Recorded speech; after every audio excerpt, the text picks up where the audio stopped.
बोलो भारत माता की वंदे वंदे। अरे शिक्षण आमच्या हक्काचं, शिक्षण आमच्या हक्काचं, मुलींना मोफत शिक्षण भेटलंच पाहिजे। कोण म्हणतात येत नाही? विद्यार्थी परिषद जिंदाबाद, विद्यार्थी परिषद जिंदाबाद। मुलींना मोफत शिक्षण मिळालंच पाहिजे, मुलींना मोफत शिक्षण मिळालंच पाहिजे। छात्र शक्ती, राष्ट्र शक्ती, कुलगुरु हमको पढ़ने दो, कुल शासनाचं करायचं काय? आमच्या मागण्या मान्य करा, अरे आमच्या मागण्या करा। कुलगुरु हमको पढ़ने दो, कुलगुरु हमको पढ़ने दो। बोलो भारत माता की वंदे मातरम, मातरम वंदे मातरम। कुलगुरु हमको पढ़ने दो, देश को आगे बढ़ने दो, कुलगुरु हमको पढ़ने दो, देश को आगे बढ़ने दो। बोलो भारत माता की जय। अरे निकाल वेळेत लागलेच पाहिजे, त्रास देणारा विद्यापीठ प्रशासनाचं करायचं का? शिक्षण करणाऱ्या विद्यापीठ प्रशासनाचं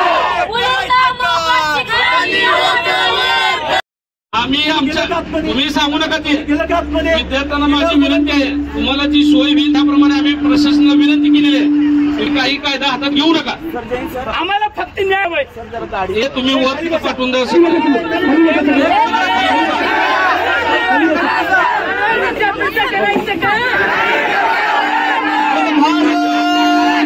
महाराष्ट्र प्रदेश बघितलं तर गेल्या काही महिन्यांपासून पुण्यश्लोक अहिल्यादेवी होळकर विद्यापीठामध्ये मोठ्या प्रमाणात अनागोंदी कारभार माजलेला सगळ्यांना बघायला मिळालेला आहे। यामध्ये जर आपण बघितलं असेल आजच्या तारखेला विद्यापीठामध्ये परीक्षा होऊन गेल्यानंतर 80 ते 100 दिवस उलटून गेलेले आहेत, अद्यापही 50 ते 60% कोर्सेसचे निकाल लागलेले नाही। नुसतं माननीय शिक्षण मंत्र्यांनी महाराष्ट्रामध्ये व्यावसायिक शिक्षण घेणाऱ्या विद्यार्थिनींना मोफत शिक्षण देण्याची जी काही तरतूद केलेली आहे, या विद्यापीठाच्या अंतर्गत जवळपास 100 पेक्षा जास्त महाविद्यालय येतात। अद्यापही बहुतांश महाविद्यालयामध्ये या योजनेची अंमलबजावणी करण्यात आलेली नाहीये। आपण जर बघितलं विद्यापीठाने एक नवीन करोडो रुपये खर्च करून एक सॉफ्टवेअर या ठिकाणी विकत घेतलं, परंतु ते सॉफ्टवेअर देखील पूर्णपणे निष्क्रिय ठरलेलं आहे। अजूनही निकाल वेळेत लागत नाहीये। अनेक विद्यार्थ्यांचे ज्यांचे निकाल लागलेत त्या निकालामध्ये अब्सेंट आलाय, त्या ठिकाणी रिझल्ट रिझर्व्ह RR अशा कॅटेगरीमध्ये तो निकाल लागलेला आहे। जवळपास 3 ते 4 हजार विद्यार्थ्यांचा निकाल सध्या RR कॅटेगरीमध्ये आहे। आपण जर बघितलं असेल अनेक मागण्या घेऊन आम्ही वारंवार या ठिकाणी आंदोलन करतोय, इथे विद्यार्थ्यांना पेपर सुद्धा वेळेत मिळत नाही। मागच्या वेळी आम्ही घंटानाद आंदोलन या ठिकाणी केलं। विद्यापीठ कॅम्पसमध्ये जो पेपर 3 वाजता सुरू व्हायला पाहिजे होता तो 4 आणि 5 वाजता 6 वाजता विद्यार्थ्यांच्या हातात मिळतो। नेमकं विद्यापीठ करतं काय आहे? नेमकं इथं काय चाललंय? आम्हाला आमची अशी मागणी आहे, आम्ही आज या छात्रांचा उद्रेक घेऊन या ठिकाणी आलेलो आहे। सोलापूर जिल्ह्याच्या प्रत्येक तालुक्यातून विद्यार्थी या ठिकाणी आलेले आहेत। जोपर्यंत आमच्या मागण्या पूर्ण होत नाही, अरे फोटोकॉपी आणि रिव्हॅल्युएशनसाठी 500, 800 रुपये घेता। या ठिकाणी मेलवरती फोटोकॉपी मिळते, स्कॅन कॉपी मिळते। जी माहिती ही माहितीच्या अधिकाराच्या अधीन येते, ती फोटोकॉपी जी 100 रुपयाला द्यायला पाहिजे ते हे विद्यापीठ जवळपास 500 रुपयाला देतंय। हे पैसे कुठे जात आहेत नेमके?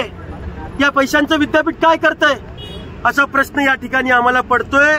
जोपर्यंत आमच्या माग पूर्ण होणार नाही आम्ही या ठिकाणाहून हटणार नाही। अशा पद्धतीने विद्यापीठ हे विद्यार्थ्यांसाठी आहे, विद्यापीठ हे विद्यार्थ्यांच्या पैशातून चालू आहे। विद्यापीठ काय हे काय इथं अधिकारी पोषायला विद्यापीठ आहे का? या ठिकाणी तक्रार ऐकून घ्यायला कोणी नाही आहे। विद्यार्थ्यांचं सुविधा केंद्र हे सुरळीत चालू नाही आहे।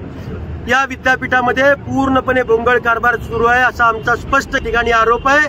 जोपर्यंत कुलगुरू सर स्वतः खाली येत नाहीत, आमच्या मागण्या ऐकून घेत नाही आणि त्यावरती लेखी आम्हाला लेखी पाहिजे, नुसतं मौखिक आश्वासन नाही, लेखी आश्वासन जोपर्यंत मला मिळत नाही या ठिकाणाहून एकही विद्यार्थी हलणार नाही असं या ठिकाणी मी विद्यार्थी